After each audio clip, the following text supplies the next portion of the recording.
Before this video starts, I'd like to mention that this is part 2 in my Sonic Generations review. If you want to catch part 1, and there's a link in the description. But if you've already seen part 1, then enjoy my review for Sonic Generations.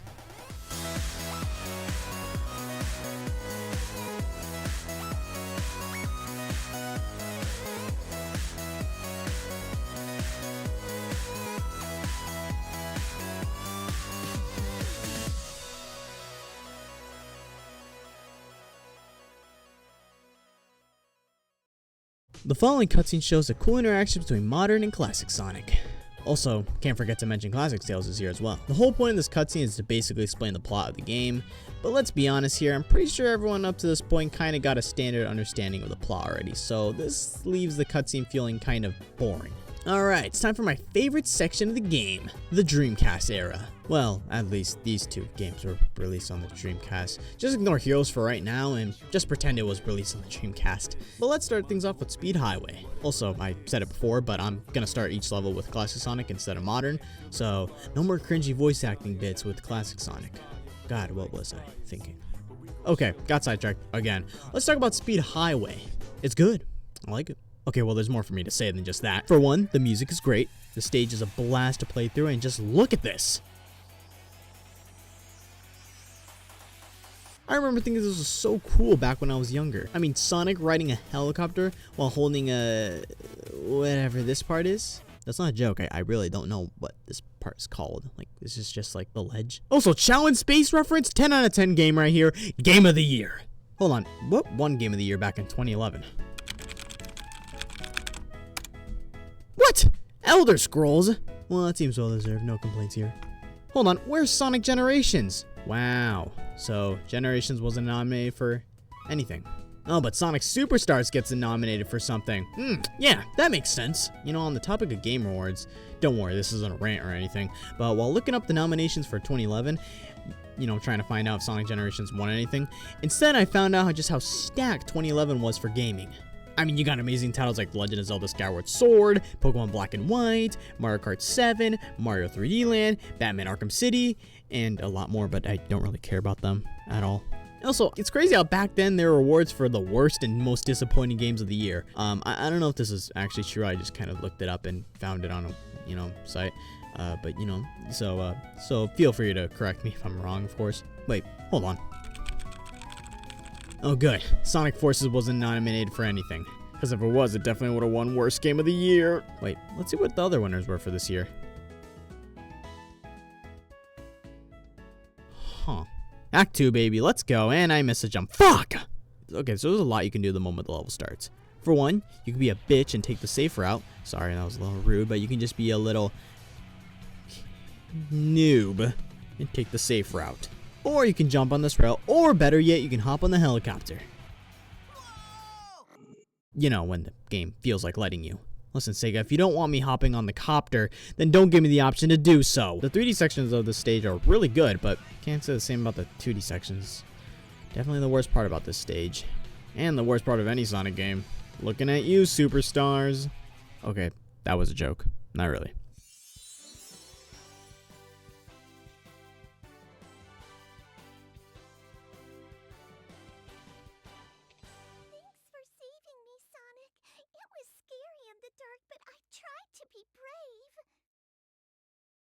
I told you I'm not doing this bit anymore. And I'm pretty sure 0 people laughed at this in the first part. Which you should go watch right now. Okay, I'm sorry. Time for the best level in all of Sonic history. That's right, the best. My opinions are right and your opinions suck. Don't even try to argue with me. Man, the stage has everything. Great level design, fun gimmicks, great music. This music is so good that I listen to it on multiple occasions while sitting on the bus. Wow, I sound like a loser. Hey, don't unsubscribe. Everything I said about Act 1 also applies to Act 2. It's honestly hard to find anything negative to say about City Escape. I mean, it's literally the perfect Sonic level. It's fast, has great music, and what other Sonic stage has you running away from a giant truck with 3 saws? And you know I wasn't leaving the stage without an S rank. Before we move on to the last level of the Dreamcast era, let's talk about the skill shop, which I kind of forgot to talk about in the first part, which you should go watch. Wait, I already made this joke. In the skill shop, you can actually buy some useful stuff here, like the blast off technique, which if you press X when Go appears on your screen, you get a free boost. Or you can buy the shield for Classic Sonic, and a bunch of other cool stuff for Classic Sonic, but I never really bought those in any of my playthroughs. Honestly, there's no reason to really use the skill shop in this game when the game is already super easy. But it's cool that something like this is included, and is actually somewhat useful. Seaside Hill Zone Act 1 is, well, not the best. For one, this stage is really slow, like ridiculously slow. And maybe it's because I suck at this game and always end up in the water sections. I mean, the stage does get a little better after this. You know, I will give it that. I like the music. Everything else about this is pretty alright. And hey, I haven't died of some bullshit yet. Okay, I take back what I said. I fucking hate this level. But you know what I don't fucking hate? Subscribing. And liking the video. And Act 2 of Seaside Hill Zone. That was a terrible transition. Let's just cut to the next. Act 2 is just far more enjoyable to play through than Act 1. I remember my favorite part about this stage and the reason I played through it so much as a kid. And it's the fact that you get to drive a fucking car. I mean, this just blew my mind as a kid. Now you might be thinking, hey idiot, Sonic's been able to drive Sonic's been driving for years. He's been driving before you were even born. And yes, I know. But listen, I didn't know those games existed, alright? I mean, I know I didn't play All-Stars Racing, alright? After I played Generations, then I got my hands on, like, the whatever Sonic Racing game came out. I think it was, like, Transformers or something? I don't remember. And listen, I'm a big Sonic fan, so don't even think you can try me with that. I know my stuff. I know my stuff, dude. I mean, did you make a presentation about Sonic the Hedgehog in school? Yeah. I didn't think so. God, I sound like a fucking idiot. What were we talking about again? Alright, Sonic driving. It's pretty cool, and if you pick any of the other paths, like the turtle, or whatever else is there, I forgot, then you're a loser. Anyways, Seaside Hill Zone is pretty easy and easily got an S rank. I mean, only idiots would die on this stage. Hey, stop showing that footage. I said stop! Okay, fine. Time to start getting those keys again. Montage music will start now. Now, I said now, start the music, me.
Okay, we got all the keys. Time to fight the big bad boss now.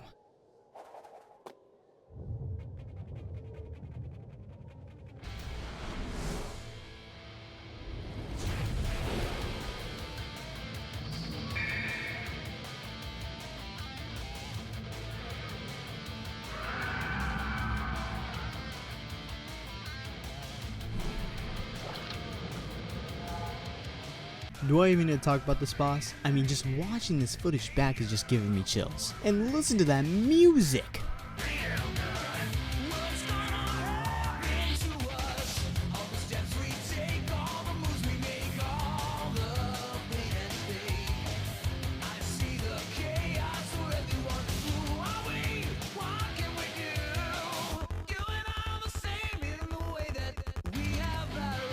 Oh yeah, this is good.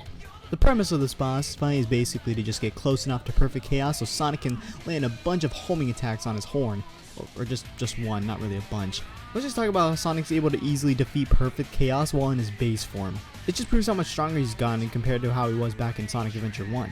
Or Sonic just happens to be fighting a weaker version of chaos.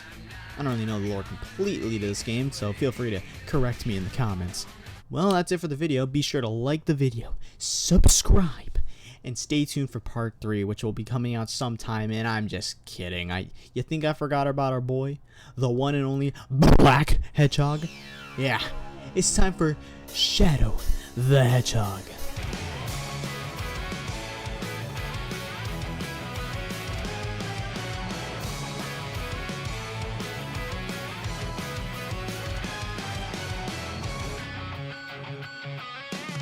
Sonic and Shadow, man.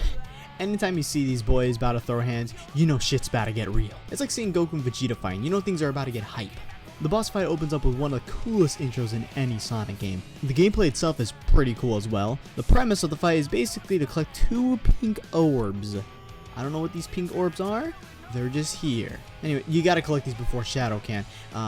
So you know, pretty easy. Nothing too crazy. Once you get all these orbs, Sonic then begins to power up and Live and Learn starts playing in the background, and at this point the fight is already over. All you have to do is slow Shadow down with these meters and ram into him from the back. Pause, no diddy.